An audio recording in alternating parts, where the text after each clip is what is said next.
Hello, everybody. It's Gary Johnson, your guide through the process of wowing clients that we are getting into over the next few weeks. I know there's been some questions, some clarifications that need to be made in terms of how to get the most out of each webinar for your team. So let's walk through that.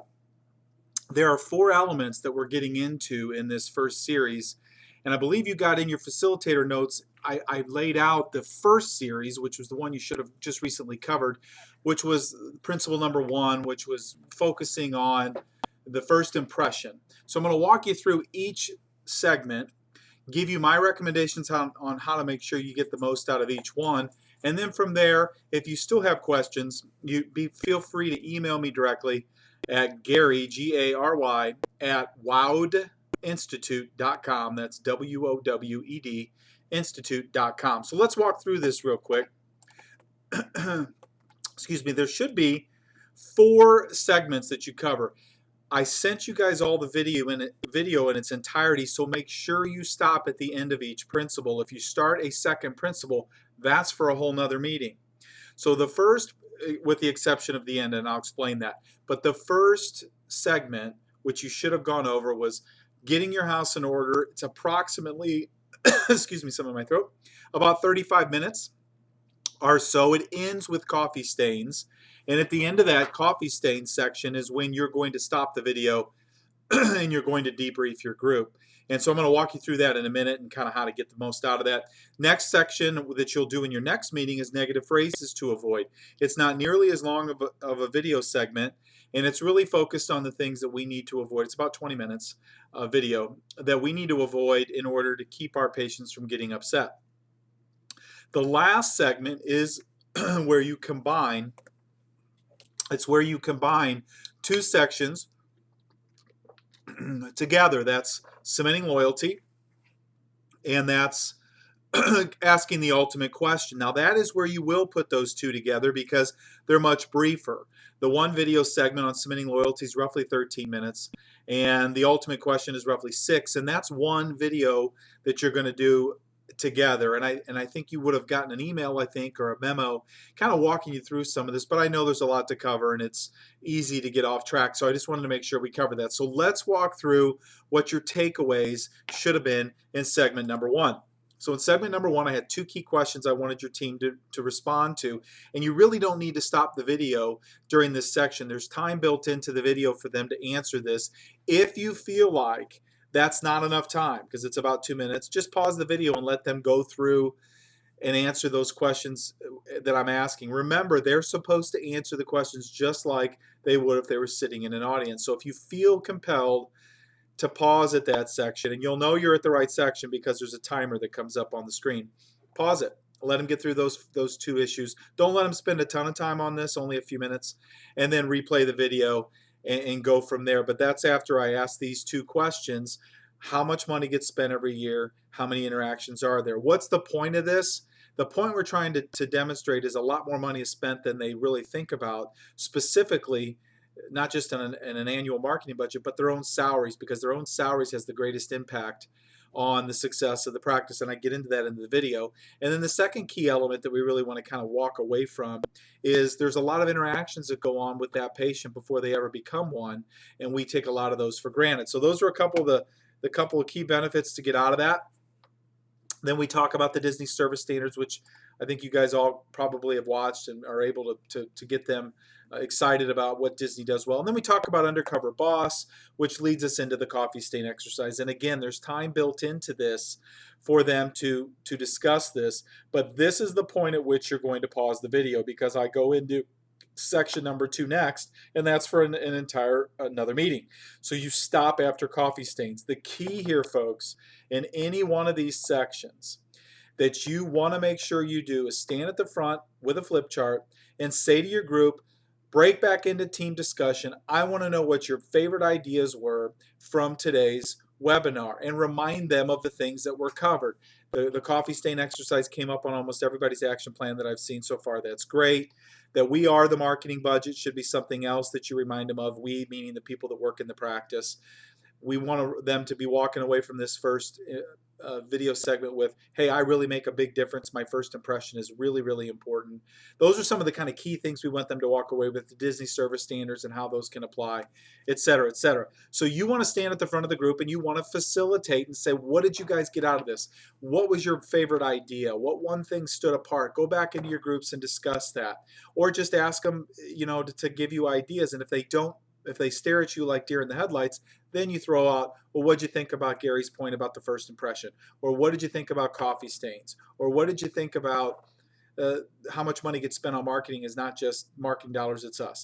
When you get to your action plan, you're simply going to take those ideas that the group really liked and figure out how you can implement those as a practice. For example, how can we make a better first impression? What things can we do to make a better first impression? Let's talk about that. And then you walk them through the action plan. Ideally, you want to do the action plan together right there while you're standing in front of the group, and get them talking about what things we can implement. Some of you are going to have more engaged employees than others, and some of you won't. When you don't have as engaged, you have to take the lead here and say, well, I think this idea about first impression is critical, and here's what I think we should do. What do you guys think? Let's talk about how we make that happen, et cetera, et cetera. But that's how you're going to have to do this. So just keep that in mind. The second webinar that you're going to do is on negative phrases to avoid. And again, this is a briefer video, maybe 20 minutes. And in this process, you're simply going to say to them at the end, and you'll know you're at the end, when I get to the very end and I say, the last point about what you don't want to focus on in terms of can't, stop the video. Don't let it go to principle number 3, because principle number 3 is for another meeting. So at the end of principle number 2, again, you're going to stop your group, and you're going to, again, debrief them, and you're going to ask them what they got out of the video. Obviously, one of the things that we want to talk about are things like body language and making sure those things are right. That's a takeaway from this section.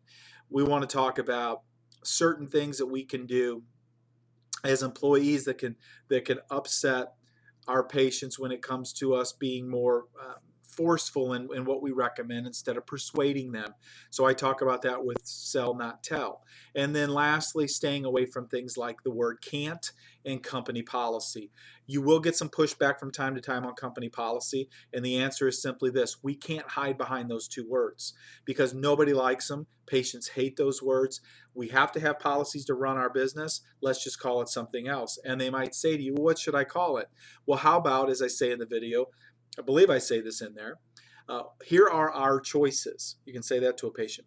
Thank you, Mr. Patient. I understand how you feel. Here's our choices. Or here's what we can do. Or here are our options. Or what would you like us to do? Those are all things for you to be prepared to say as a facilitator when it gets to the end if they haven't brought it up. But we want to avoid company policy. That's the real takeaway from that point, as I mentioned here.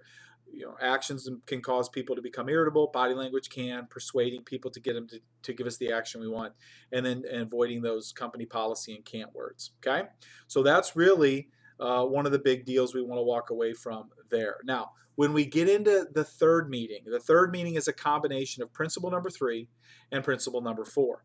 So you're going to combine these. This is the one place that you're going to go ahead and let the video talk about principle number 4 and not stop the video. So principle number 3 and principle number 4 to go together, and they're roughly, I want to say it's roughly 13 minutes and 6 minutes, so it's a rough combined 20 minutes or so. Same process. Stand at the front. What was your takeaway? Guys, it's real simple on principle number 3. We want them to follow a 4-step process. The 4 steps are here on the screen. These are the things we want to get them comfortable with, and the only way they'll get comfortable with these if you have to role play them. They have to be able to say these right off the top of their head. They have to know to apologize empathetically.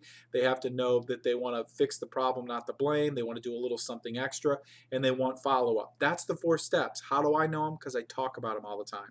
They need to be able to say them just like I did and be able to implement those ideas at the drop of a hat. So that's the takeaway there. In terms of the ultimate question, that really might be a question back for corporate on how they want to handle this, but I personally think it's great in each of your practices to ask that ultimate question that comes from the book, Frederick Reichelt's book, which will be principle number 4 of that meeting.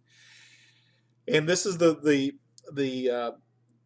continuum that he uses, 0 to 10. 0 to 10 is critical if you do these in your offices. You can do these on SurveyMonkey, really, really easy, and get a random sample of email addresses to get your responses.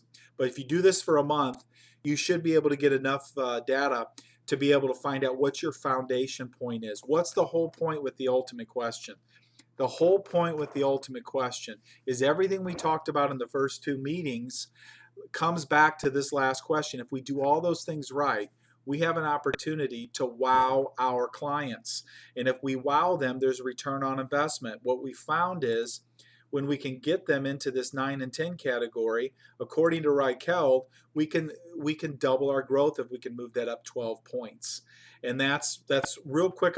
I talk about this in the video, but it's real simple. If you went out and surveyed 100 patients and 25 gave you a 9 or 10, they'd be called promoters.